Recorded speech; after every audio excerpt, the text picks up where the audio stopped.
What's up everyone, Master Fox here today, and the topic of discussion is why Zings are a failure. Not a failure as a deck, but a failure as a competitive deck. Now before you go off on me and start typing angry comments at me below, hear me out on this. Konami is not a stupid company. Sometimes they may make stupid decisions, but their research and development department is very good at what they do. Allow me to explain. Wizards of the Coast has stated that for designing Magic the Gathering, they are around 2 to 3 years ahead of the present game in development time.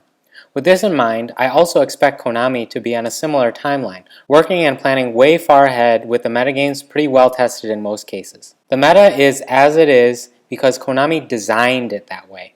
That's right, Konami knows how the game will be whenever a new set is released, because it's implemented in their design process.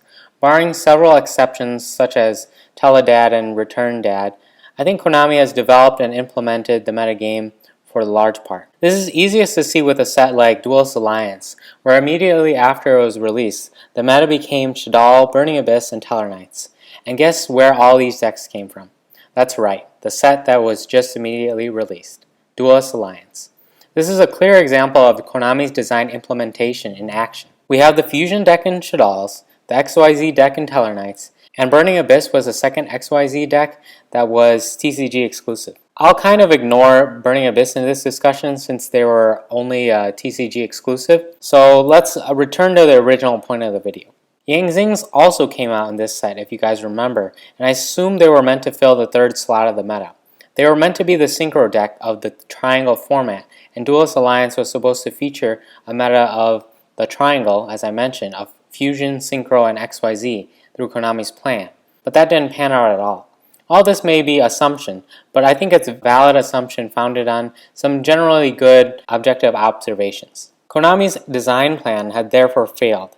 In their research and development testing, it was likely that Zing was seen as an adept competitor with its Duelist Alliance counterparts, mainly Shaddolls and the Tellarknights. But all of that ended up not being true at all in practice. So yes, Zings had utterly failed their intended goal as one of the cornerstones of the meta. At most, they hovered around Tier 2 to the level of Rogue. Now that we know that Zings were a failure, I want to examine as to the possibilities to why they failed. Because if you compare Zings to any pre-Duelist Alliance deck, Zings would have probably been able to stand a pretty good chance. The floating power of the deck was enough to overwhelm even the likes of the Hands, and yet when compared to the other decks released in Duelist Alliance, they came up short. Why is that? Here I present several possible reasons. Reason number 1. Between Synchros and XYZs far outclass any generic Synchros, and thus Tellarknights had the extra deck edge over any other deck. Compared to Fusions though, Synchros largely outclass them in general, but in regards to the Shaddoll Fusions in particular, they greatly outclassed most of the Synchro monsters that Zings could offer. Construct and Window were simply godly monsters. Zing's unique boss, Basha, was not as good as either of the Shaddoll fusions from Duelist Alliance. Compared to Deltaros though, I would say Basha was probably a tad bit better, but that didn't matter because Tellarknights had another card in this set, which was much better for them than Deltaros was, and that was Castel, Skyblaster Musketeer. So right off the bat, Zings are gimped in the extra deck department, with their brethren having more powerful monsters than them to summon, but the extra deck was not all there was. Coming up with reason number 2, Zings are essentially a pure reactionary deck. Until the addition of Jiaotu much later, at the launch of Duelist Alliance, Zings required very specific of your own cards, like Torrential Tribute or Dark Hole to trigger your deck's functionality.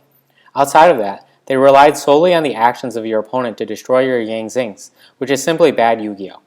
Yu-Gi-Oh! Is a game that favors aggression and proactive plays rather than reactive plays, and this is part of the reason that I think Zings failed to garner tournament presence. Their reactionary style of play is just not favored in the game of Yu-Gi-Oh! And now for the last reason. Reason number 3. Zings failed because their strategy, even if they did pull it off, was to summon a supercharged Synchro monster, which in essence put all of their eggs into one basket. As you may know, that is not good for strategy. This essentially consolidates all of your floaters and turns the deck into a Protect the Castle style deck, and that has never fared well in the game of Yu-Gi-Oh! Compared with their counterparts in Construct and Deltaros, if your opponent popped either of the two, they would have been able to replace themselves somehow. Construct would be able to retrieve a Shadal fusion for you to summon her again, and Deltaros could summon Altair to grab Deneb and get a search, netting a +2 off of his destruction. Basha did not do this at all, and this is the last nail in the coffin for Yang Zings competitively. Now, am I saying that Yang Zings are a bad deck? No, not at all. Yang Zings are a very good deck that likely fits around tier 2 to Rogue. However, what I'm saying is that they failed their intended purpose by Konami. Konami almost certainly designed them to compete with Shadals and Tellarknights, and the players hyped them up a lot more before as well. But as we can see now with hindsight, that did not occur.